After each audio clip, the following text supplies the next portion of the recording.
விடாமுயற்சி திரைப்படத்தோட first day first show ticket உங்களுக்கு வேணுமா? அதுக்கு நீங்க கீழே தெரிகிற இன்ஸ்டாகிராம் ஐடியை ஃபாலோ பண்ணிட்டு #விடாமுயற்சி அப்படின்னு மெசேஜ் பண்ணுங்க. நீங்களும் குலுக்கல் முறையில் டெய்லியும் டிக்கெட் வின் பண்ணுவதற்கான வாய்ப்புகள் ரொம்ப அதிகமாக இருக்கு. இதற்கு தானே ஆசைப்பட்டோம் பாலகுமாரா. அதாவது மீண்டும் காமெடி கதாபாத்திரத்தில் சந்தானம் அவர்கள் நடிக்கிறாங்க. இதுக்கான அப்டேட் கிடைச்சிருக்கு.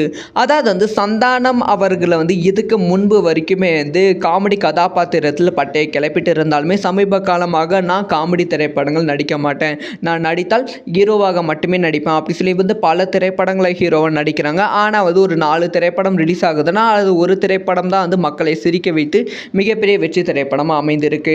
ஸோ அதை தொடர்ந்து இப்போ 12 வருஷத்துக்கு முன்னாடி ரிலீஸ் ஆக வேண்டிய மதகஜராஜா திரைப்படம் பொங்கல் பண்டிகை முன்னிட்டு வெளியானது. இந்த திரைப்படம் இவ்வளோ பெரிய வெற்றி அடைந்ததற்கு மிக முக்கியமான காரணம் சந்தானம் அவர்களோட காமெடி. ஸோ ரசிகர்கள் சந்தானம் அவர்களோட காமெடியை செமையாக கொண்டாடி இருக்காங்க.